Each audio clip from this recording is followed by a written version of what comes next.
বুধবার সকাল থেকে শিলিগুড়ি সংলগ্ন ফুলবাড়ি সীমান্ত দিয়ে শুরু হলো ভারত বাংলাদেশের মধ্যে আমদানি ও রপ্তানি, আর এতে স্বস্তিতে ব্যবসায়ী মহল। তবে এই 3 দিনে অন্তত 4 কোটি টাকার ক্ষতি হয়েছে বলে জানা গিয়েছে ব্যবসায়ী মহল সূত্রে।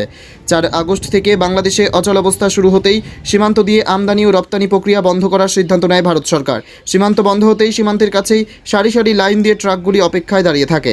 টানা 3 দিন সীমান্তে থাকার পর এদিন সকাল থেকে ফের সীমান্ত পার করে শুরু হয় আমদানি রপ্তানি, আর পরিস্থিতি স্বাভাবিক হতেই স্বস্তি ফিরেছে ট্রাক চালক থেকে ব্যবসায়ী মহলের মধ্যে।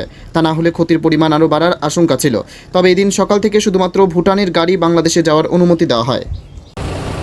দাদা, আজকে থেকে কি বাংলাদেশে গাড়ি যাওয়া কি আবার? হ্যাঁ, আমাদের আজকে থেকে পুনরায় গাড়ি যাওয়া শুরু হলো বাংলাদেশে আর কি। কতদিন পর আজকে 3 দিন পরে আমাদের গত 3 দিন আগে বাংলাদেশ থেকে আমাদের ওনাদের গভর্নমেন্ট থেকে নোটিশ এসেছিলো যে 3 দিন ওনাদের সমস্ত রকম সরকারি কার্যকলাপ বন্ধ থাকবে। সেক্ষেত্রে 3 দিন বন্ধ ছিল। আজকে থেকে পুনরায় আমাদের গাড়ি যাওয়া বাংলাদেশে শুরু হলো আর কি। সব গাড়ি যাচ্ছে না খালি? আজকে আমাদের আপাতত এখন ভুটান গাড়িগুলো যাচ্ছে। আমাদের ইন্ডিয়ান গাড়ি 9টি আছে, কারণ আমাদের ইন্ডিয়ান গাড়ি রাজ্য সরকারকে সুবিধা পে করে বাংলাদেশে পাঠাতে হয়, যেটা ভুটানের ক্ষেত্রে প্রযোজ্য না। তো সেক্ষেত্রে 9টি ক্যান্সেল গাড়ি আছে, সেই 9টি গাড়ি আজকে যাবে এবং আগামীকাল থেকে স্বাভাবিক যেরকম গাড়ি যায় সেরকম যাবে আর কি, ইন্ডিয়ান গাড়িও যাবে।